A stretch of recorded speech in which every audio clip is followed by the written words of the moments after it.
खुदावंद के पाक और मुबारक नाम में आप सबको खुशामदीद कहते हैं। लाइव शो फजल रबी में खुदा का शुक्र अदा करते हैं कि आज फिर उसने ये मौका अता फरमाया है कि हम उसके कलाम की बातों में से सीख सकते हैं। जब हम अहले यहूद, अहले इस्लाम और मसीहों की बात करते हैं तो वो खुदा के बंदे इब्राहिम को अपना ईमान में जद अमजद होने का दावा करते हैं, लेकिन शायद वो इस बात से बाज लोग सबकी बात नहीं कर रहा भूल जाते हैं कि उसका बुलावा क्या था। जब खुदा ताला ने उसे शर्फ मुलाकात बख्शा, उसके साथ मुखातिब हुए, तो खुदा ताला ने उनसे क्या बातें की। आज के इस दौर में जरूरी है कि तमाम मुसलमान, मसीही और यहूदी ये देखें कि खुदा के बंदे इब्राहिम के साथ खुदा ने क्या बातें की। इसके लिए आप पैदाइश की किताब उसके 12वें बाब से 15वें बाब तक का मुताला कीजिए तो वहां पर आपको वो अल्फाज मिल जाएंगे। मैं मुख्तसरन बयान करूंगा। खुदा ताला ने जब उसको बुलाया तो कहा कि ए इब्राहिम, मैं तुझे और तेरी नस्लों को बरकत दूंगा और तेरे वसीला से दुनिया की सब कौमें और कबीले बरकत पाएंगे। खुदा ने इब्राहिम से कहा, मैं तुझे बरकत दूंगा। बरकत से मुराद है हर किस्म की जो इंसानी ज़रूरियात हैं, वो रूहानी हैं या जिस्मानी हैं, जो उसे इस ज़मीन पर और इस ज़मीन को छोड़ने के बाद चाहिए, उनका वादा कि वो मुहैया कर दी जाएंगी। ये है वो बरकत जो बाइबल का खुदा जब इंसानों को बुलाता है तो वो पेशकश करता है। और जब हम देखते हैं कि इब्राहिम ईमान लाया तो इस बरकत में जो सबसे बड़ी बात है वो ये है कि वो खुदा के हजूर में रास्तबाज ठहरा। बाबरकत शख्स रास्ते की जिंदगी गुजारता है। और अगर आज अहले इस्लाम, अहले मसीहत और यहूदी इस बात का दावा करते हैं कि वो इब्राहिम के खुदा की पैरवी करते हैं, तो उनकी जिंदगी से वो बरकत नजर आनी चाहिए। तमाम कौमों के लिए सलामती, तमाम इंसानों के लिए भलाई, तमाम लोगों के लिए बरकत, चूंकि ये खुदा का बुलावा और ये खुदा का वादा उसके साथ था। और जहां जहां वो गए, खुदा की बरकत उनके वसीला से नस्ल इंसानी तक पहुंची। तो क्या आज जो इब्राहिम के खुदा की पैरवी करने वाले हैं, जहां जहां वो जा रहे हैं, अगर इस खुदा की पैरवी है तो क्या अमाल से, रवैयों से भी वो बातें नजर आती हैं या नहीं आती? ये हम सब के लिए सोचने की बात है। और खास तौर पर जहां जहां भी लोग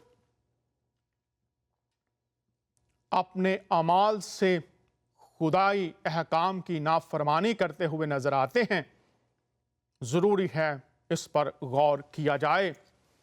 जब हम खुदा के बंदे इब्राहिम की बात करते हैं तो उन्हीं की लड़ी से फिर हम देखते हैं कि हजूरुल मसीह, अहले इस्लाम उनको नबी मानते हैं, मसीही उनको खुदामंद मानते हैं। उनकी ज़ाते अक़दस के बारे में भी अगर जानना है तो ज़रूरी है कि हम वहाँ से शुरुआत करें, वहाँ से आगाज़ करें जहाँ से उनके बारे में हमें मुस्तनिद मालूमात मिल सकती हैं।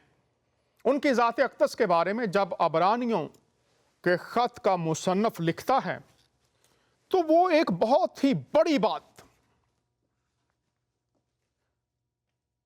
13वें बाब की 8वीं आयत में बयान करता है। और यहां पर लिखा है, यीशु मसीह कल और आज बल्कि अब तक यकसां हैं।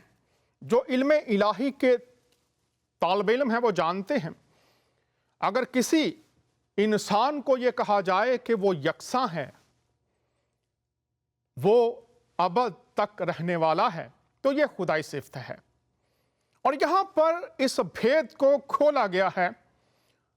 और जब हम कुरान का मुतालिया करते हैं, ख़ास तौर पर सूरह अल इमरान और दीगर आयात सूरतें भी हैं, वहाँ पर भी कहा गया है कि हमने उनको एक निशानी नस्ल इंसानी के लिए बनाकर भेजा है, रहमत बनाकर भेजा है। और यहाँ पर लिखा है कि वो यीशु मसीह कल जो गुजर गया, आज जो आज का दौर है, मौजूदा दौर कोई भी, और फिर आने वाला कल, बल्कि अब तक, हमेशा से हमेशा तक यकसां है। अब दावा कर देना तो बहुत आसान होता है, लेकिन उस दावे की तस्दीक जरूरी होती है। और यहां पर लिखा है कि वो कल, आज, बल्कि अब तक यकसां हैं। पूरी दुनिया की कुतुब का मुतालिया कर लीजिए, तमाम शख्सियात की हयात का मुतालिया कीजिए, अंबिया इकराम की हयात तैयबा का मुतालिया भी कीजिए। इस किस्म के बयानात, इस किस्म का दावा जो यहां पर किया गया है कि वो कल, आज, बल्कि अब तक यकसां हैं, तो इसके लिए हमें देखना पड़ेगा कि जब वो जमीन पर थे तो वो क्या करते थे। माजी, वो कल और आज यकसां हैं, एक सी कुदरत रखते हैं, हर जगह मौजूद हैं। अहले इस्लाम कहते हैं वो जिंदा हैं, मसीही कहते हैं वो जिंदा है। फ़र्क ये है, वो कहते हैं वो मरने के बाद जिंदा नहीं हुए, वैसे ही जिंदा है। मसीही अकीदा है वो मर कर जिंदा हुए हैं। तो इस बात तो बात की जा सकती है, बातें हो भी रही हैं, लेकिन यहां पर आज मैं ये आप तमाम अहबाब की नजर करना चाहता हूं। अगर किसी शख्सियत के बारे में ये कहा जाए वो कल और आज, बल्कि अब तक यकसां है, तो फिर हम कैसे पहचाने, कैसे जाने, क्या सबूत होंगे? तो इसके लिए कुरान में चलते हैं। ये मेरे पास दौरे हाजरा के जो बहुत बड़े स्कॉलर हैं, मुफ्ती मोहम्मद तकी उस्मानी, उनका ये कुरान है, आसान तर्जमा कुरान तशरीहात के साथ। इसमें से मैं आपके सामने पढ़ूंगा कि उनकी ज़मीनी खिदमत के बारे में। जब वो इस ज़मीन पर थे, वो कल, आज, बल्कि अब तक यकसा है। सबूत भी तो होना चाहिए ना फिर कुछ। तो आइए देखते हैं सूरह अल इमरान में यहाँ पर क्या लिखा हुआ है। यहाँ पर अगर आप देखें 40वीं आयत से शुरू करके अगर आप 50-55 आयात तक आएँ तो मैं मुख्तसरन आपको बताता चला जाऊँगा यहाँ पर क्या लिखा हुआ है। यहाँ पर लिखा है, मैं तुम्हारे सामने गारे से परिंदे जैसी एक शक्ल बनाता हूँ। मैं तुम्हारे सामने परिंदे जैसी एक शक्ल बनाता हूँ गारे से, फिर उसमें फूंक मारता हूं तो वो अल्लाह के हुक्म से परिंदा बन जाता है। और मैं अल्लाह के हुक्म से मादरजात, अंधे और कोढ़ी को तंदुरुस्त कर देता हूं और मुर्दों को जिंदा कर देता हूं। और तुम लोग जो कुछ अपने घरों में खाते या जखीरा करके रखते हो, मैं वो सब तुमको बता देता हूं। गारे से परिंदे, जन्म के अंधे, कोढ़ी को और मुर्दों को जिंदा करना, कल, आज, बल्कि अब तक यकसां, यीशु अल मसीह वाज़े तौर पर लिखा हुआ है यहां पर। और फिर हम देखते हैं इसी हवाले से मत्ती की अंजील में, यहां पर हम देखेंगे 15वें बाब में, फिर यीशु वहां से चलकर गलील की झील के नजदीक आया और वह पहाड़ पर चढ़कर वहां बैठ गया। और एक बड़ी भीड़ लंगड़ों, अंधों, गूंगों, टुंडों और बहुत से और बीमारों को अपने साथ लेकर उसके पास आई और उनको उसके पांव में डाल दिया और उसने उन्हें अच्छा कर दिया। चुनाचे जब लोगों ने देखा कि गूंगे बोलते, टुंडे तंदुरुस्त होते और लंगड़े चलते फिरते और अंधे देखते हैं, तो ताज्जुब किया और इस्राएल के खुदा की तमजीद की। यीशु मसीह के बारे में जब कुरान फरमाता है। तो हमने देखा मुर्दे जिंदा करना, लाइलाज बीमारियों का शिफा, और यहां पर हमने मत्ती की अंजील में भी देखा। इसके साथ हम मरकस की अंजील में अगर देखें तो जो यकसा है उसके बारे में मरकस की अंजील में क्या लिखा हुआ है। आखिरी बाब है, 16वां बाब और आखिरी आयत। गर्ज खुदामंद यीशु उनसे कलाम करने के बाद आसमान पर उठाया गया और खुदा की दाहिनी तरफ बैठ गया। फिर उन्होंने निकलकर, शागिर्दों ने निकलकर हर जगह मनादी की और खुदावंद उनके साथ काम करता रहा और कलाम को उन मौजज़ों के वसीला से जो साथ साथ होते थे साबित करता रहा। आमीन। यहां पर लिखा है हुजूरुल मसीह अपने शागिर्दों के साथ मौजज़ात के वसीला से बड़े बड़े काम करते रहे, उनकी हजूरी उनके शागिर्दों के साथ। और ये हजूरी क्यों उनके साथ थी? इसके लिए मत्ती की अंजील के आखिरी बाब में हम देखते हैं, ये इसलिए थी चूंकि आपने ये वादा फरमाया था अपने शागिर्दों के साथ, और ये उस वादे की सदाकत और तकमील हमें नजर आती है। वो वादा ही किया जो वफा ना हो, और जब वादा कर दिया गया तो हुजूरुल मसीह की जात में हमें नजर आता है कि एक एक बात जो उन्होंने फरमाई उसकी तकमील ना सिर्फ उस वक्त लोगों ने देखी बल्कि बाद के लोग भी उन वादों की तकमील देखते रहे। और कब उन्होंने ये फरमाया था कि मैं तुम्हारे साथ रहूंगा, ये मत्ती की अंजील का आखिरी बाब है और उसमें लिखा है, यीशु ने पास आकर उनसे बातें की और कहा कि आसमान और जमीन का कुल इख्तियार मुझे दिया गया है, बस तुम जाकर सब कौमों को शागिर्द बनाओ और उनको बाप और बेटे और रूहुल कुद्स के नाम से बपतिस्मा दो और उनको ये तालीम दो कि उन सब बातों पर अमल करें जिनका मैंने तुमको हुक्म दिया, और देखो मैं दुनिया के आखिर तक हमेशा तुम्हारे साथ हूं। ये वो बातें हैं जो हमने कुतुब में से पढ़ी हैं, और ये बातें खुदावंद ने खुद फरमाया था, आसमान और जमीन टल जाएंगी लेकिन मेरी बातें हरगिज ना टलेंगी। वो जो कल आज बल्कि अब तक यकसा है, वो जो ये काम करता था और उसने फरमाया कि मैं तुम्हारे साथ रहूंगा, और जब वो साथ है तो जब वो साथ था उस वक्त भी वो काम होते थे। जब वो आसमान पर चले गए उन्होंने कहा मैं तुम्हारे साथ रहूंगा।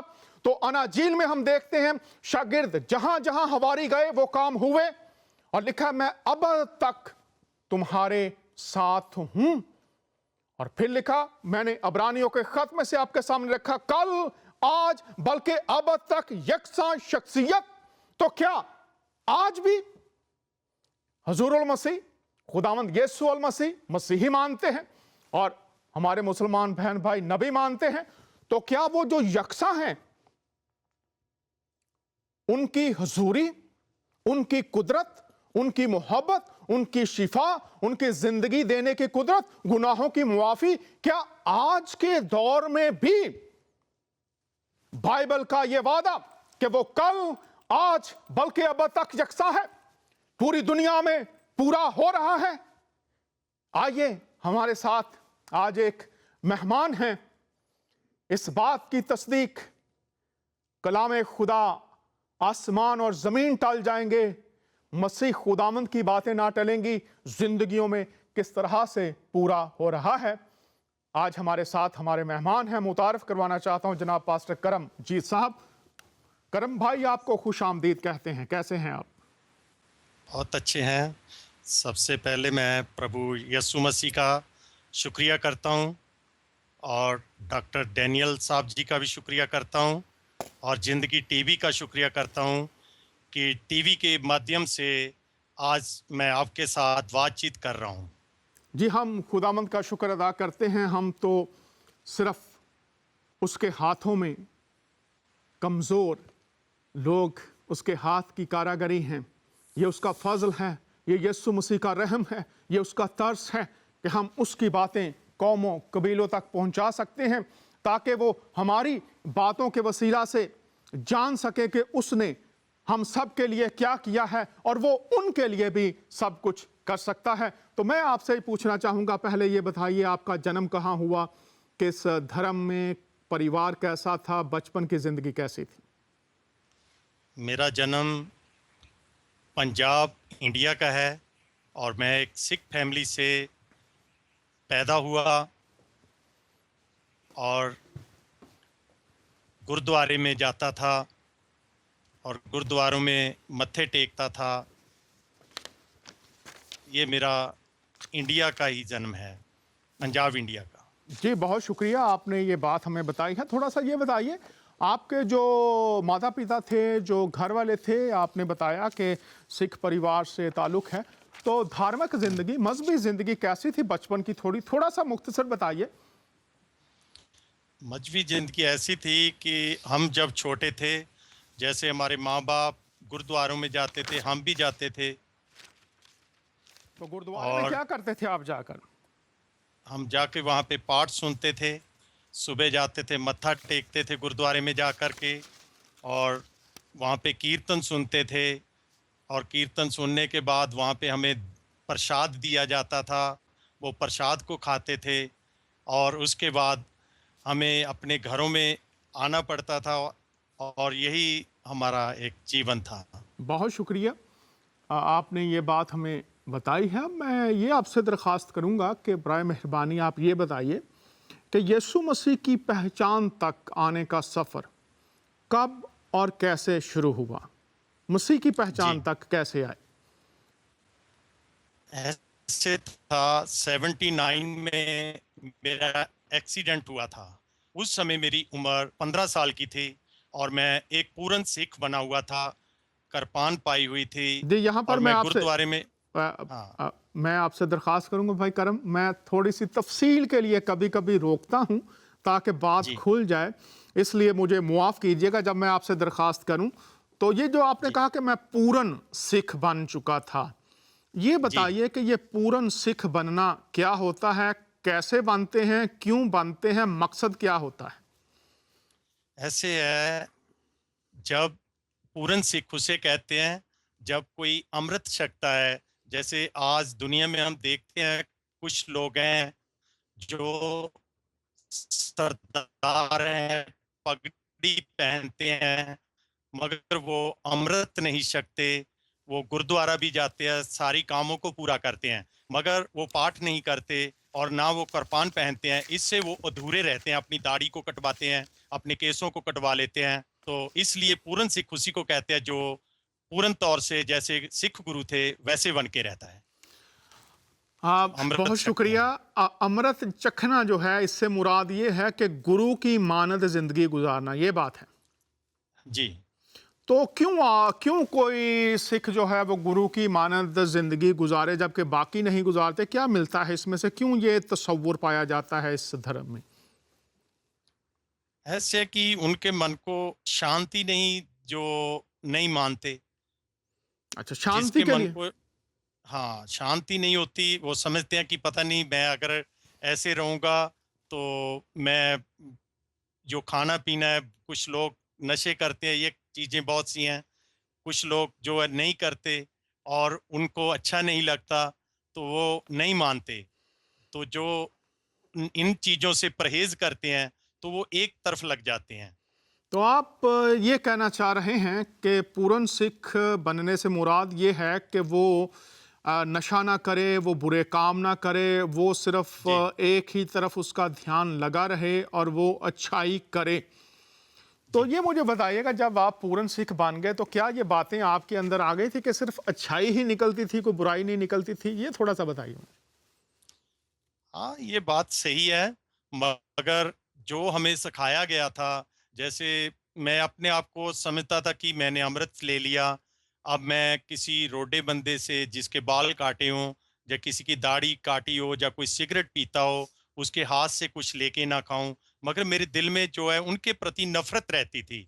इसलिए मैं अपने आप को पूरा नहीं समझता था, क्योंकि जब मेरे भाई के साथ ही नफ़रत है, तो मैं पूरा कैसे हो सकता हूँ? तो थे आप पूर्ण सिख, लेकिन आप ये बता रहे हैं कि नफ़रत थी अंदर, कि जिनकी दाढ़ी जी। नहीं है या जो लोग मेरी तरह के नहीं हैं, उनके हाथ से खाना भी नहीं खाना। हाँ, बिल्कुल ऐसे ही था। कोई और बात इसके साथ आप बताना चाहें? मगर ऐसे था उस समय हम यीशु मसीह को नहीं जानते थे। ये बाद में मैं पूछूंगा आपसे, अभी हाँ, इधर नहीं आना आपने। अभी मैं सिर्फ वो जिंदगी पूछ रहा हूं आपसे जो पहले गुजरी है, चूंकि पूरी दुनिया में इसको सेल्फ राइचियसनेस कहा जाता है। हाँ, इसको कहते हैं अपनी रास्तबाजी का फख्र करना कि मैंने ये किया है, दूसरे नहीं कर रहे तो मैं उनसे बेहतर हूं। और ऐसा होता है, बहुत से मज़ाहब में ये बातें पाई जाती हैं। मकसद तो ये था कि आप सबके लिए मोहब्बत बने, सबके लिए भलाई आपके अंदर हो, लेकिन वो हो नहीं रही थी। तो बहुत शुक्रिया। मैं आपसे ये पूछूंगा कि आप बताइए, मसीह तक आने का सफ़र कब और कैसे शुरू हुआ? 79 में मेरा एक्सीडेंट हो गया था। हम्म। तो उस एक्सीडेंट में मेरी गर्दन की 4 इंच जो नाड़ी है कटी हुई हैं और डॉक्टर बोलते थे ये बोल नहीं सकेगा। एक राइट साइड की आंख मेरी फूट गई थी। इसके 3 जगह पे स्टिचिंग हुई, आंख के पर्दे के ऊपर, आंख के बलबट्टे के ऊपर और आंख के नीचे। हम्म। और एक रीढ़ की हड्डी जो मेरी चूल्हे के साथ है ये टूट गई नाजरीन, कुछ थी टेक्निकल और खराबी है और टांग आवाज़ गोडे साफ से तौर से गिट्टे आप के नहीं ऊपर सुन पा 3 रहे। जगह थी और मैं तो बेहोश था। नहीं, आवाज तो साफ आ रही है। जी जी, बोलिए। तो उस कुछ टेक्निकल खराबी है, आवाज़ साफ सुनाई नहीं दे रही। मेरी दरख्वास्त होगी कि आप जो टेक्निकल टीम है, कोशिश कीजिए कि साफ आवाज़ हो जाए और फिर इनको ऑनलाइन लीजिए। नाजरीन, आप इस वक्त गवाही सुन रहे हैं, दास्तान सुन रहे हैं। एक ऐसा शख्स जो पूरन सिख था, ख्वाहिश दिल में ये थी कि बेहतर हो जाए, ज़िंदगी से भलाई निकले, नेकियां निकलें, लेकिन वो इस मकसद में गो उसने कोशिश की, लेकिन आपने खुद सुना कि कामयाबी की रफ्तार या उस तब्दीली का ख्वाब अधूरा ही रहा। अगर राबता हो गया है तो मेहरबानी होगी उनको ऑनलाइन लीजिए। और ये जो सेल्फ राइचियसनेस है, खुद की रास्तबाजी पर फख्र है, इसके बारे में जब हम अनाजील में पढ़ते हैं तो 2 अशखास का जिक्र हमें मिलता है कि दोनों खुदा की हजूरी में गए। एक महसूल लेने वाला था जिसको उस दौर में अच्छा नहीं समझा जाता था, और एक उस दौर का बहुत बड़ा मजहबी फरीसी जिसको कहा जा सकता है, शरीयत की पैरवी करने वाला, मजहब की पैरवी करने वाला, रोज़े रखने वाला और तमाम जो कुछ शरीयत तकाजा करती है उनको पूरा करने वाला शख्स था। अब ये दोनों खुदा के घर में जाते हैं जो कि सबके लिए है, और वहाँ पर जो फरीसी है, जो मजहबी शख्स है, जो शरीयत की पैरवी करने वाला है, वो तो खुदा के हजूर कहना शुरू कर देता है कि जनाब मैं तो इसकी मानद नहीं हूँ, मैं रोज़े भी रखता हूँ, मैं खैरात भी करता हूँ, ज़कात भी देता हूँ, और मैं कोशिश करता हूँ कि सारी शरीयत की पैरवी भी करूँ, और मैं इसकी मानद नहीं हूँ। दूसरी तरफ ये जो महसूल लेने वाला शख्स है, इसका दिली रवैया हमारे लिए आज भी मशले राह है। उसके अल्फाज अगर आप अनाजील पढ़ें तो वो ये कहता है, ए खुदा ताला, मैं इस लायक ही नहीं कि मैं तेरे हजूर में आंख उठाकर दुआ कर सकूं, हाथ उठाकर दुआ कर सकूं, चूंकि मेरे गुनाहों ने मुझे जकड़ा हुआ है और मैं इस लायक नहीं कि तेरी परस्तश कर सकूं। तू फक्त ऐसा कर कि मुझ पर रहम कर दे। और जब ये दोनों अशखास खुदा के घर से बाहर निकलते हैं तो अनाजील में है कि ये जो शख्स अपने गुनाहों पर नादिम था, जो खुदा से मदद का तलबगार था, ये बरकत पाकर उस घर से निकला। और दूसरा शख्स जिसको अपनी मजहबी जिंदगी पर घमंड था, जो खुदा के सामने अपनी रास्तबाजी, अपने नजराने और अपनी दौलत जो वो खुदा की राह पर नजर करता था, वो खुदा के सामने रख रहा है और कह रहा है कि मैं तो उनकी मानिंद नहीं हूं, और वो बरकत के बगैर खुदा के घर से बाहर चला गया। तो आज भी अगर कोई शख्स ये दावा करता है कि वो खुदा की पैरवी करता है, तो फिर जरूरी है कि उसके अंदर हलीमी, फरोतनी, दूसरों के साथ मुकाबला नहीं बल्कि दूसरों की भलाई का जज्बा। कलाम खुदा की रोशनी में जब हम देखते हैं कि किसी ने पूछा खुदावंद यीशु अल मसीह से कि आप बताइए कि सबसे बड़ा हुक्म क्या है, तो आपने फरमाया सबसे बड़ा हुक्म यह है कि तू खुदावंद अपने खुदा से अपने सारे दिल, अपनी सारी जान, अपनी सारी ताकत से मोहब्बत रख। इससे मुराद यह है कि खुदा तेरी जिंदगी का महवर हो, तेरी निगाह उस पर लगी रहे, तेरा दिल उसकी शरीयत और अहकाम की पैरवी के लिए मुसलसल ताबेदारी के रवैयों में ताबेदारी के लिए तैयार रहे, और उसकी मोहब्बत तुझे कायल रखे कि तुझे उसकी राह पर रहना है। अपने सारे दिल, अपनी सारी जान, अपनी सारी ताकत से मोहब्बत रख। और मैं डॉक्टर जाकिर नाइक की एक वीडियो देख रहा था, उसने कहा कि मुसलमान का मतलब यह है जो खुदा की मर्जी के ताबे हो जाए, सबमिशन टू गॉड, खुदा की मर्जी के ताबे हो जाए, वो मुसलमान है। ये उन्होंने तारीफ बयान की एक लेक्चर में।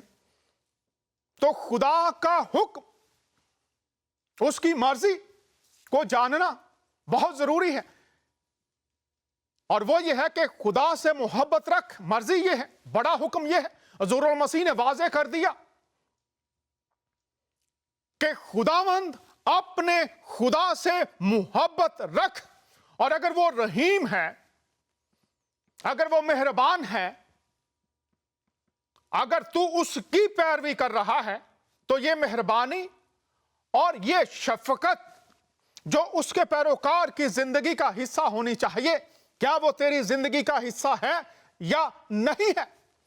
कलाम खुदा में यह भी आया है कि ये लोग होंठों से तो मेरी तारीफ करते हैं, लेकिन इनके दिल मुझसे दूर हैं। चर्चिस तो भरे हो सकते हैं लोगों से, वो गीत भी गाएंगे, नमाजें भी पढ़ेंगे, शायद वो गैर जुबानें भी बोलेंगे। मसाजिद के अंदर चले जाइए, वो विर्द भी करेंगे, वजीफे भी करेंगे और नजराने भी चढ़ाएंगे, लेकिन इनके दिल, चूंकि खुदा है जो वाहिद हस्ती हमारे दिलों की हालत को जानती है, उसके आगे कोई चीज ऐसी नहीं जो पोशीदा है, हर चीज खुली किताब है, और वो जानता है और वो कहता है कि खुदावंद अपने खुदा से अपने सारे दिल से, जान से, ताकत से मोहब्बत रख, उसकी पैरवी कर। और दूसरा हुक्म उसकी मानद यह है कि तू अपने हम जिन्स इंसान से वैसी ही मोहब्बत रख जैसी तू अपने लिए रखता है।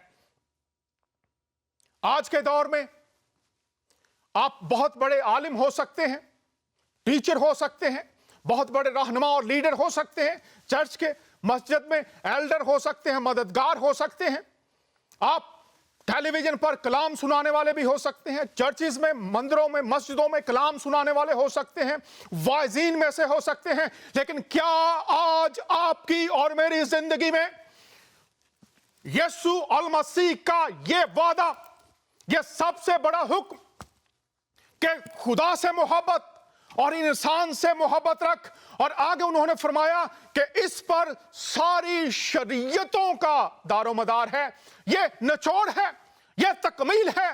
और अगर ये नहीं है तो खुदा के नाम पर जो कुछ भी इंसान करता रहे वो खुदा की मर्जी नहीं हो सकती, वो इंसानों की मर्जी, वो डिनोमिनेशंस की मर्जी, वो मकतबा फिक्र की मर्जी, उनके एजेंडे, उनके प्रोग्राम्स तो हो सकते हैं, लेकिन खुदा की मर्जी नहीं हो सकती। और अगर खुदा की मर्जी से बाहर लोग जिंदगियां गुजारते हैं तो पूरी दुनिया के हालात देख लीजिए, मस्जिदों के अंदर, मंदिरों के अंदर, चर्चिस के अंदर आप देखिए ना खुदा की मोहब्बत है और ना हम जिस इंसान के लिए मोहब्बत है। हाँ, नफरतें जरूर हैं, साजिशें जरूर हैं, धोखे और फ्रेब जरूर हैं, लोगों की टांगे खींचना जरूर है, लेकिन इस कलाम की पैरवी के दावेदारों के लिए आज ये पैगाम है कि इस खुदा जिसकी पैरवी का दावा किया जाता है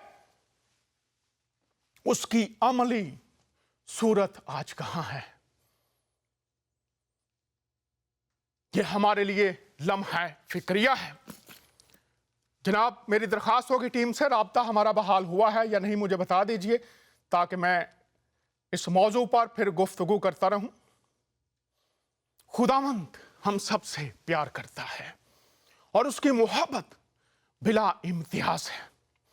और आज इंसानों के लिए जरूरी है कि वो कलाम की तरफ रुजू करें, ना सिर्फ दूसरों से तवक्को रखें कि दूसरे इस पर अमल करें, दूसरों को ऐसा होना चाहिए, उनके लिए यह तालीम है। यह याद रखिए कि ये सबसे पहले जब मैं बात कर रहा हूं ये मेरे लिए है।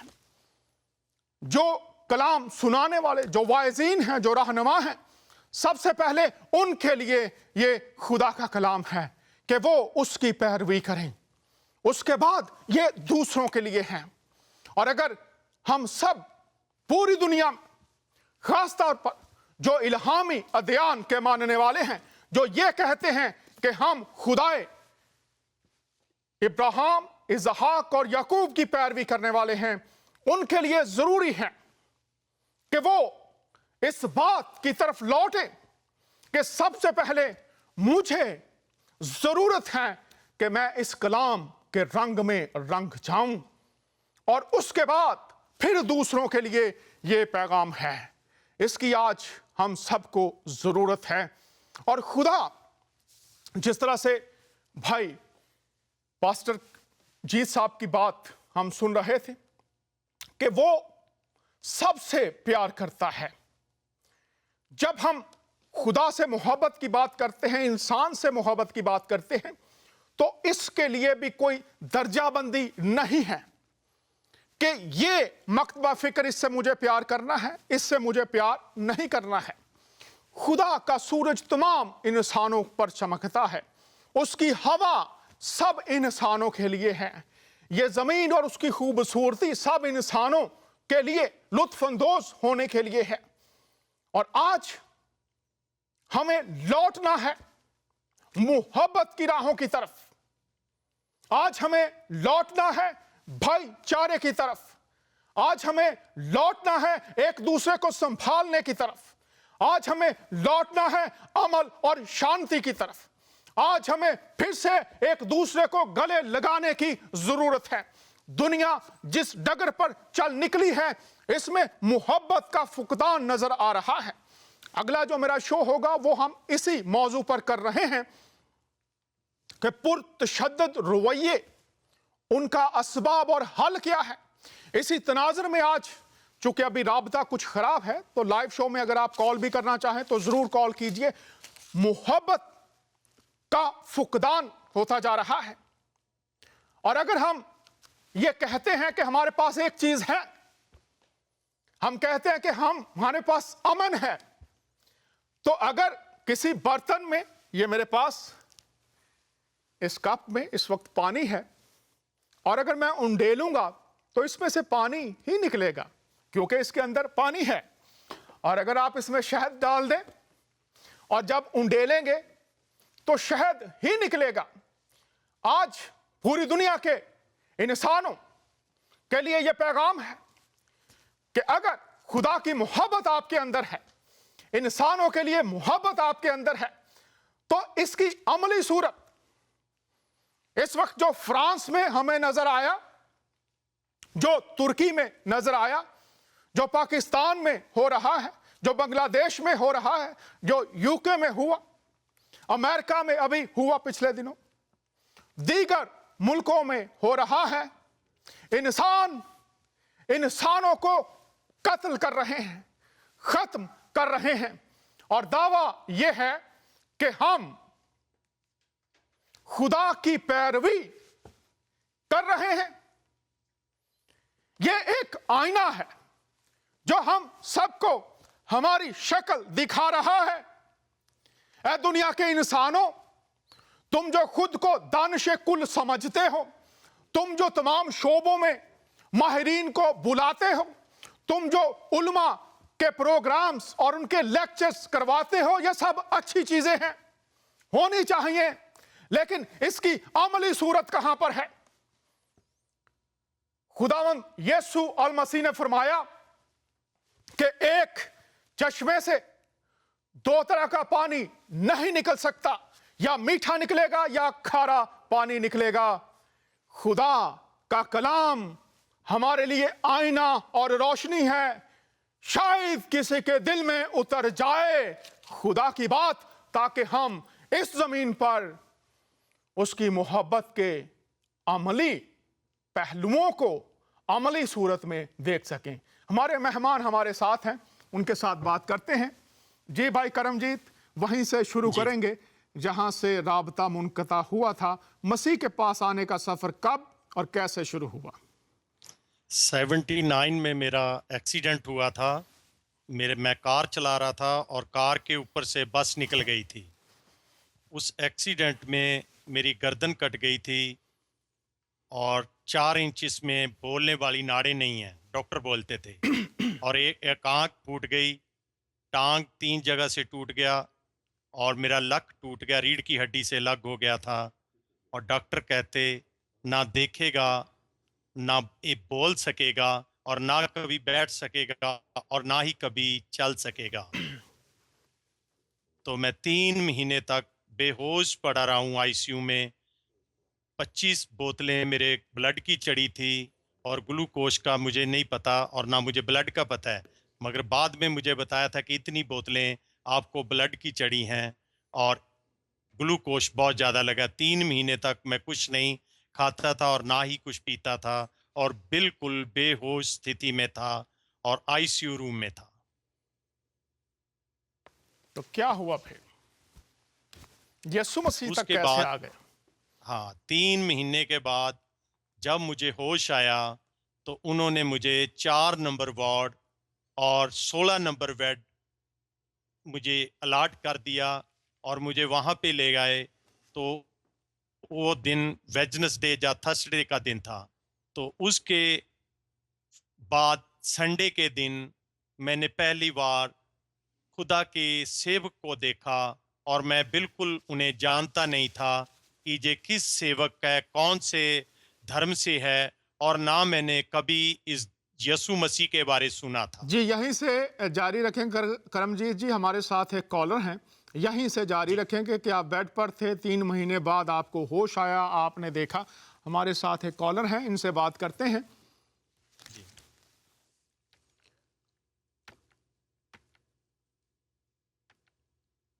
हेलो हेलो,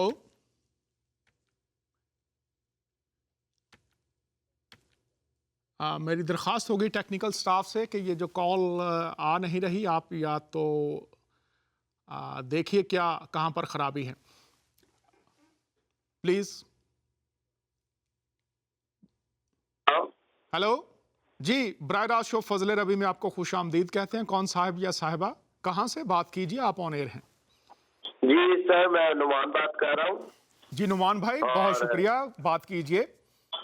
जी जी सर, वो जैसे अभी मैं आपका प्रोग्राम सुन रहा था, बहुत ही अच्छा प्रोग्राम, और आप जिस मौजू पे बात कर रहे हैं, और अभी आपने बात की खुदा से मोहब्बत और जो खुदा से दूरी के बात भी आपने बयान किए कि क्या फिर उसके पाप, उसके नेगेटिव इफेक्ट्स होते हैं।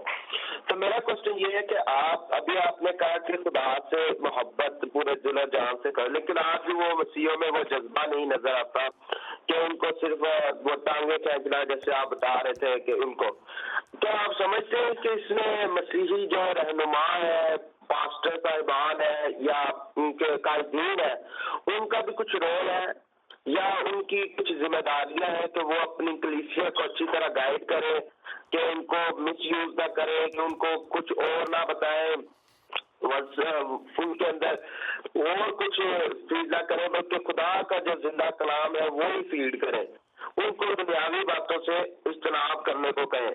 तो आप इसमें समझते हैं कि मसीही कायदीन जो आज बड़े बड़े उलमा है, उनकी भी जिम्मेदारी इसमें बनती है, या वो भी इस जो क्या कहते हैं इस गलती में बराबर के शरीक उनको आप समझते हैं?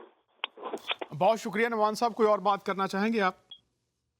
सर गॉड ब्लेस यू और आपको बरकत दे, आपका प्रोग्राम बहुत अच्छा है और मेरा ये क्वेश्चन है। जी शुक्रिया।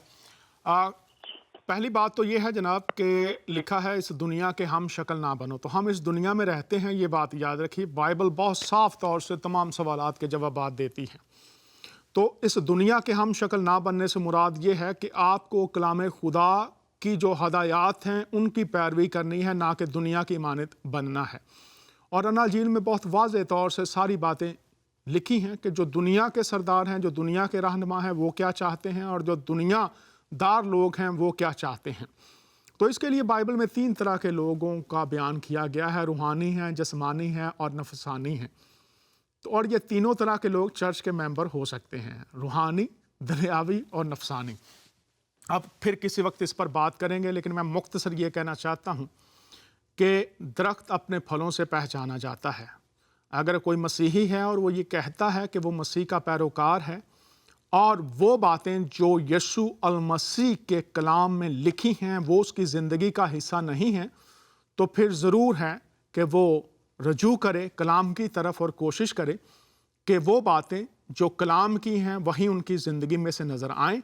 और अगर वो बातें उनकी ज़िंदगी में से नज़र नहीं आती तो कलाम बहुत वाज़ेह उन लोगों के बारे में भी तालीम देता है। तो ये बहुत अहम है कि हम दुनिया की मानद अगर बनेंगे तो फिर अमाल हमारे दुनिया के लोगों की तरह होंगे, चाहे चर्च में हो, मंदिर में हो, मस्जिद में हो। लेकिन अगर हम खुदा ताला के साथ दुरुस्त रिश्ते में बंध चुके हैं तो फिर बातदरीज हम बेहतर से बेहतर होते जाएंगे और कलाम की रोशनी में, कलाम के रंग में हमारी ज़िंदगियां रंगती चली जाएंगी। तो नुमान साहब बहुत शुक्रिया, आपने कॉल की। इस पर जो प्रोग्राम है वो 26 तारीख को होगा। तो मैं सब लोगों को बता रहा हूँ, ये जो आपने लीडर्स की बात की है, हकीकी रहनुमाओं की पहचान, खुदाई रहनुमाओं की पहचान 26 अगस्त को बराह रास्त शो होगा। तो आप पूरी दुनिया में ज़रूर कॉल कर सकते हैं। जी भाई करमजीत, आपके साथ जारी रखेंगे बात को। हाँ जी। यीशु मसीह तक आने का सफ़र, आपने कहा एक दास को मैंने जब 3 महीने के बाद आपको होश आया तो आपने एक मसीह के खादिम को देखा, तो क्या हुआ? जी भाई करम। जब वो मेरे हेलो,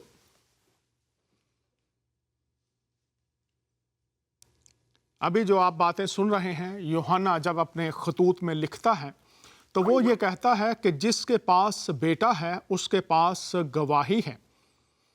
कि यीशु अल मसीह जब किसी ज़िंदगी में आ जाते हैं, ईसा मसीह जब किसी ज़िंदगी में आते हैं, तो वो लोग फिर अपनी गवाही जो उनके साथ मुलाकात हुई है या जो बरकत उनसे मिली है या उस ज़िंदगी में जो कुछ हुज़ूरुल मसीह ने अपनी कुदरत से किया है, वो दूसरे लोगों को बताना चाहते हैं। तो यही गवाही जो इस वक्त आप सुन रहे हैं कि हुज़ूरुल मसीह ने आज के दौर में, जिस दौर में हम जिंदा हैं, क्योंकि हमने अबरानियों के ख़त में ये पढ़ा कि वो कल, आज, बल्कि अब तक यकसा हैं। तो आइए सुनते हैं करमजीत की ज़ुबानी कि वो जो आज यकसा हैं फिर कैसे उनकी ज़िंदगी में आए। जी करम भाई, बात जारी रखिए। के साथ छोटे छोटे 5-6 बच्चे भी थे जो लिए हुए थे। वो हर एक बेड के ऊपर पूछ रहे थे कि क्या आपके पास ये बुक है। तो जिनके पास थी वो बोलते थे हैं, और जिनके पास नहीं थी वो नहीं लेते थे, तो उनको बुक दे देते थे। क्या मेरी आवाज आ रही है जी आपके पास? जी आ रही है, आवाज जारी रखिए हाँ, आप। उसके बाद मैं तो बोलता भी नहीं था, और मेरे पास भी एक छोटा बच्चा आया और आके मुझे वो बुक दिखाया कि ये आपके पास है, बुक है। तो मैंने सिर हिलाया कि नहीं, मेरे पास ये बुक नहीं है। तो बोले ये ले लो। तो मैंने उसको अपनी मेरे कपड़े नहीं पहने हुए थे, मेरे सारा प्लास्टर था शरीर के ऊपर, क्योंकि ये मेरी पसलियां भी टूट गई थी। तो यहाँ तक मेरे प्लास्टर लगा था। मैंने उसको ऐसे इशारा किया कि मेरी जेब में मेरे तो कपड़े भी नहीं पहने, कि ना मेरे पास पैसा है तेरे को इस बुक के लिए देने के लिए। तो उसने मेरी बात को नहीं समझा। तो उसने अपने से बड़े एक लड़के को बुलाया कि ये पेशेंट सुनो क्या कह रहा है। तो वो भाई आए, हाँ भाई आपके पास ये बुक है। तो फिर मैंने सिर हिलाया और कहा नहीं है, मगर बोला नहीं था, सिर हिला के उसको जवाब दिया। तो बोले ये आपके लिए है, इसे पढ़ना और प्रभु आपको चंगा करेंगे। तो फिर उसको मैंने कहा मेरे पास आपको देने के लिए पैसे नहीं है। तो बोले ये फ्री में है। तो मैंने उनको बोला तो फिर इधर रख दो, उनको इशारा किया कि यहाँ पे रख दो। जी। तो उसके बाद जो वहां पे खुदा के सेवक आए थे, उन्होंने कहा प्रभु यीशु मसीह इस जगत के लिए मारा गया, गाड़ा गया और फिर जिंदा हो गया। तो मैंने कहा फिर क्या, इतनी बड़ी क्या बात है कि अगर वो जगत के लिए मारा गया। मेरे गुरु के 4 बच्चे मारे गए, माता पिता मारा गया, खुद अपने आप उन्होंने जंग में इतनी लड़ाई लड़ी, पूरे का पूरा सर्वंश बार दिया, फिर क्या हुआ ये एक इंसान मर गया। तो मेरे मन में ये बातें उठ रही थी और शैतान मुझे भड़का रहा था कि मैं ये बातें ना सुन पाऊं। मगर उसके बाद जब उन्होंने कहा कि यीशु मसीह मारा गया, गाड़ा गया, उसके बाद जिंदा हो गया, तो एकदम मुझे आत्मा ने टच किया। जो मेरे गुरु हैं वो खत्म हो गए, मारे गए, उसके बाद वो जिंदा नहीं हुए। उनके बाद उन्होंने कहा कि ये गुरु ग्रंथी आज से आपका गुरु है। तो ये प्रभु जिंदा हुआ है। सभी लोग कहते हैं मर के एक दिन हमने ऊपर जाना है, तो वहां पे एक धर्मराज जी हैं जो हमारी जिंदगी का लेखा लेंगे। तो फिर मैंने कहा शायद ये वो धर्मराज जी का बंदा होगा, ये शहर वालों का गुरु होगा, हमारे गांव में तो ऐसे गुरु नहीं हैं। मगर उसके बाद उन्होंने कहा आज जो विश्वास करेगा तो प्रभु उसे चंगा कर देगा, अंधे देखने लगेंगे, लंगड़े चलने लगेंगे और गूंगे बोलने लगेंगे। ये तीन चीज मेरे अंदर थी। और गर्दन की नाड़ी कटी थी, डॉक्टर कहते कभी बोलेगा नहीं।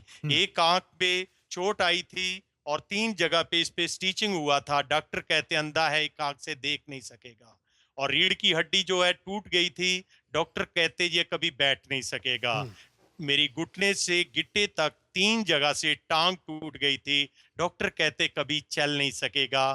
तो मैंने परमेश्वर से कहा, उस समय मैं परमेश्वर को नहीं जानता था, मगर मैंने कहा अगर बाबा आप अंधों को दिखाते हैं, लंगड़ों को चलाते हैं और गूंगों को बोलने का समय बुलाते हैं, तो मेरी जिंदगी में भी ये तीनों चीजें हैं। क्या आप मेरे लिए ऐसा कोई चमत्कार कर सकते हैं? मैं एथलीट था, 25 किलोमीटर की मेरी मैराथन दौड़ थी। क्या मैं फिर से दौड़ने वाला बन सकता हूं? क्या फिर से मैं बोलने वाला बन सकता हूं? क्या फिर से मैं देखने वाला बन सकता हूं? अगर बन सकता हूं तो मैं आपके नाम को लोगों में जाकर के बताऊंगा कि कोई परमेश्वर है जो अंधों को दिखाता है, लंगड़ों को चलाता है और गूंगों को बुलाता है। तो मेरे को नहीं पता वो खुदा के दास कब प्रार्थना करके चले गए, और मैं अपनी आंखें बंद करके प्रभु को पुकार रहा था, अगर प्रभु तू है, अगर परमेश्वर तू है, तेरे नाम से अंधे देखते हैं, लंगड़े चलते हैं, गूंगे बोलते हैं, तो तू मेरी जिंदगी में आ, मैं भी तेरे नाम को लोगों को बता सकूं। ऐसे कहते कहते ना जाने कब मुझे नींद आ गया, और उस नींद में जब मेरी आंखें बंद हो गई, आत्मा आत्मा के साथ मिल गया। तो एकदम मैंने देखा तो मेरे सामने एक बहुत लंबा चिट्टे बस्तर में इंसान खड़ा था, और उसके सुनहरी बाल थे, सूरज की तरह उसका चेहरा चमक रहा था। तो जब मैंने उसकी तरफ देखा तो उसने कहा, क्या तू सचमुच मेरा नाम लोगों में बताएगा? तो मैंने कहा, हाँ बाबा जी, मैं जरूर बताऊंगा। तो कहते, खड़े हो जाओ बेड से। मैं कहा, मुझे तो बांध रखा है, मैं कैसे खड़ा हो सकता हूँ? तो कहते, मैंने तुझे चंगा कर दिया, तूने मुझे पुकारा है तो मैंने तुझे चंगा कर दिया है। जितने ये मरीज पड़े हैं तो बता, ये देखो प्रभु जी आए हैं, ये बाबा जी आए हैं, आज आपकी टांग नहीं तो वो टांग नहीं लग जाएगी, आपका हाथ कटा है तो हाथ नया लग जाएगा, आपके जिस्म में कोई रोग है वो रोग चला जाएगा। तो मेरे को उन्होंने जब बिस्तर से उठाया, मैं एक बेड से लेकर के 29 बेड के ऊपर गया, और जिनमें 16 नंबर बेड मेरा था, उस वार्ड में 30 बेड लगे हुए थे। 30 बेडों के ऊपर परमेश्वर मुझे संग संग लेकर गए, और मैं उसके बारे में, परमेश्वर के बारे में बता रहा था। देखो जे आज बाबा जी आए हैं, इन्होंने मुझे चंगा कर दिया, जे आपको भी बोलते हैं चंगे हो जाओगे। आप भी विश्वास करके प्रभु को, वाहिगुरु को पुकारें, परमेश्वर को पुकारें, जे आपको चंगा करेंगे। मगर मेरा वचन, मेरी आवाज को कोई नहीं सुनता। वो मुझे कहते हैं, जाओ आगे जाओ, आगे जाओ, आगे जाओ। हर एक बेड पे गया, मेरी आवाज को किसने नहीं सुना। उसके बाद मुझे कहने लगे, ये लड़कियां जो बैठी हैं 4, इनको जाके बोलो कि मुझे छुट्टी दे दो, मैं चंगा हो गया। तो उस समय मैं उन लड़कियों के पास गया, सिस्टर देखो मैं चंगा हो गया, अब मुझे घर जाना है, मुझे छुट्टी दे दो। वो कहने लगे, हमने आपसे क्या कराना है, जाओ चले जाओ। तो इतने में इसको आधा घंटा हो गया था ऐसे बात चलते हुए, तकरीबन आधे घंटे से भी ज्यादा हो गया होगा। मैंने अपने हाथ ऐसे छाती पे रखे हुए थे, तो मैं मुंह से कुछ बोल रहा था। तो मैंने उसके कहा कि मुझे पता नहीं मैं कहाँ पे हूँ, मेरे को रास्ते का नहीं पता, मुझे रास्ता बताओ, एक तो ये रास्ता है, एक ये रास्ता है। वो मेरे को कहने लगे कि ये रास्ता तो वॉशरूम का है, ये रास्ता बाहर का, बाहर की तरफ जाएं, दोबारा मुड़ के आपने हॉस्पिटल में नहीं आना। अगर आज की रात आप हॉस्पिटल में रहोगे तो फिर वैसे ही हो जाओगे, आज ही छुट्टी लेके यहां से चले जाओ। तो मैं बेड पे ही था, तो मेरे हाथ ऐसे छाती के ऊपर रखे हुए थे। तो मेरे बड़े ब्रदर, जो भाई मेरे हैं, वो वहां आए। तो उन्होंने, मैं मुंह से कुछ ऐसे आवाज निकाल रहा था, तो उन्होंने मेरे हाथों को पकड़ा और जोर से मुझे हिलाया कि शायद इसको दबाव पड़ गया है, ये डर रहा है। तो उसने जैसे मेरे हाथों को हिलाया तो मैं एकदम, मेरी आंखें खुली। तो मैंने भाई को कहा, वो कहाँ गया? कहते, तुम बोलने लग गए। मैं कहा, मैं तो चल रहा था, मुझे बेड पे किसने लटा दिया? तो मेरे भाई एकदम भाग के उन सिस्टरों के पास गए, सिस्टर सिस्टर देखो मेरा भाई बोल रहा है। वो कहते, वो कैसे बोलेगा, 3 महीने से ऊपर हो गया है, उसकी जो बोलने वाली नाड़ें हैं उनको तो कीड़े भी खा गए होंगे, वो नहीं बोल सकते। कहते, आओ देखो मेरा भाई बोल रहा है। तो जैसे ही वो सिस्टर एक आए, कहने लगे, क्या आप बोलने लग गए? मैं कहा, सिस्टर मैं तो आपके पास आ गया था, तो आप वहां पे 4 लड़कियां बैठी हैं। कहती, आपको कैसे पता हम 4 लड़कियां बैठी हैं? क्योंकि मेरे पीछे जो थी दीवार थी, और पीछे लड़कियां वो बैठी थी रिसेप्शन पे, तो मेरे को वहां से दिखती नहीं थी, मेरी उस तरफ सिर था, और मैं बेड के ऊपर ऐसे लेटा हुआ था, और मेरे बैक साइड में था। तो वो एकदम सिस्टर हैरान हुए। तो मैंने कहा, आप 4 लड़की बैठी हैं, 3 के तो बाल रखे हुए हैं, एक लड़की के बाल कटे हुए हैं। तो बोलते, तू मेरे पास कब आया? मैं कहा, मैं आपके पास गया। कहते, आपको कैसे पता है कि हम 4 जने हैं? तो मैं कहा, वो बाबा लेकर गया था। कहते, इस हॉस्पिटल में कोई बाबा नहीं आता। मैंने कहा, आया था एक वाइट कपड़ों में, उसके इतने इतने लंबे बाल थे, उसकी आंखें सूरज की तरह चमक रही थी, उसका चेहरा सूरज की तरह चमक रहा था, और लंबी लंबी दाढ़ी थी। कहते, ऐसा बाबा यहाँ पे कोई नहीं आता। मगर हम अपने सीनियर को बताते हैं कि आप बोलने लग गए। तो उन्होंने उसी समय डॉक्टर साहब को फोन किया, और डॉक्टर साहब ने उनको डांटा, कहा कि वो कैसे बोलेगा, उसकी गर्दन की जो बोलने वाली नाड़ी हैं वो तो मैंने अपने हाथ से बाहर निकाली हैं, वो कैसे बोलेगा? कहते, डॉक्टर साहब आप जल्दी आए, वो पेशेंट कह रहा है कि मेरे को बेड से नीचे उतार दो, नहीं तो मैं ये सारे बंधन तोड़ दूंगा। वो हमारे बस की बात नहीं कि हम उसको अपने बस में कर सकें। तो कुछ ही समय बाद 15-20 मिनट के बाद डॉक्टर आए, संडे का दिन था। तो जैसे डॉक्टर मेरे वार्ड की तरफ मेरे कमरे में आए, तो जैसे डॉक्टर सामने आ रहे तो मैंने अपने हाथ को उठाया और बोला, डॉक्टर साहब सत श्री अकाल। तो वो डॉक्टर कहने लगे, रे तू सच्ची बोलने लग गया, कैसे बोलने लग गया, ये कैसे हो गया? भाई करम, मैंने कहा एक यहाँ। ये हाँ जी। मोजज़ा यस्सु ने कर दिया, आपको शिफा दे दी। इसके लिए हम खुदावंद का शुक्र अदा करते हैं कि वो कल, आज, बल्कि अब तक यकसा हैं। आपके पास सिर्फ 3 मिनट्स हैं और इन 3 मिनटों में आप पूरी दुनिया को क्या पैगाम देना चाहते हैं? 2.5 मिनट मैं आपको दे रहा हूं। मैं ये पैगाम देना चाहता हूँ कि परमेश्वर जिंदा है। उसका नाम और बताइए, क्या है उसका नाम? और उसका नाम यीशु मसीह है, जो मुर्दों को जीता कर सकता है, अंधों को दिखा सकता है, लंगड़ों को चला सकता है। ये परमेश्वर कभी भी किसी को अनाथ नहीं छोड़ता, जो उसे ग्रहण कर लेता है। परमेश्वर का यही प्यार है कि वो अपने बच्चों के साथ बहुत ज्यादा प्यार करता है। तो लोग मगर कैसे जब से पुकारें? लोग उसको कैसे पुकारें? आज आपने कैसे पुकारा था? मैंने उसे अब्बा और पिता कह के पुकारा, हे प्रभु मेरी जिंदगी में आ, मैं लंगड़ा हूं, मैं चल नहीं सकता, मेरी गर्दन की नाड़ें कटी हुई हैं, मैं बोल नहीं सकता, मेरी आंख फूटी है, मैं देख नहीं सकता। अगर परमेश्वर तू है तो मेरी जिंदगी में आ, मैं तेरा नाम लोगों को बताऊंगा। तो उसी समय प्रभु की आत्मा ने मुझे छुआ और मुझे दर्शन दे करके मुझे अपने साथ खड़ा कर दिया। और आज मैं उस परमेश्वर का वचन लोगों में जाके बांटता हूं कि वो ही एक सच्चा परमेश्वर है, जो हमें गूंगों और बहरों को और लंगड़ों को चला सकता है। मेरे इस राइट साइड में गर्दन में पूरी 4 उंगलियां चली जाती हैं, इधर कोई नाड़ नहीं है, तो इस साइड मेरी एक उंगल भी नहीं जी, अंदर बहुत जाती, शुक्रिया, आप हमारे क्योंकि ये साथ परमेश्वर शरीक की हुए। है। पूरी दुनिया को आप क्या कहना चाहेंगे? यीशु मसीह को कैसे वो कबूल करें? आपके पास 30 सेकंड हैं। देखो, मैं ये कहूंगा कि अंतिम समय में हम चल रहे हैं।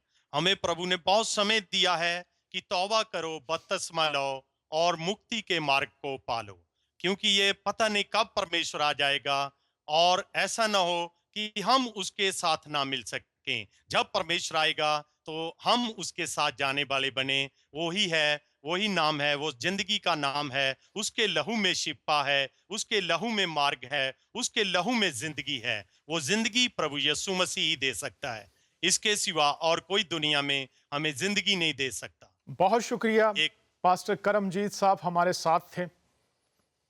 उन्होंने जो कुछ खुदावंद यीशु अल मसीह, ईसा अल मसीह से पाया, बड़ी सादगी से, हलीमी से, मोहब्बत से हम सब तक पहुंचा दिया है। ये सब कुछ आपके लिए भी है। आप उनको नबी मानते हैं या खुदावंद मानते हैं, ये सब कुछ आप सबके लिए भी है। जैसा मैंने पहले आप सबके सामने पढ़ा था, अबरानियों का खत 13वां बाब 8वीं आयत, क्योंकि यीशु मसीह कल, आज, बल्कि अब तक यकसा हैं और वो आपको बरकत देने के लिए तैयार है। अगले हफ्ते फिर आपसे मुलाकात होगी। इजाजत चाहता हूं, आपका मेजबान दानियाल।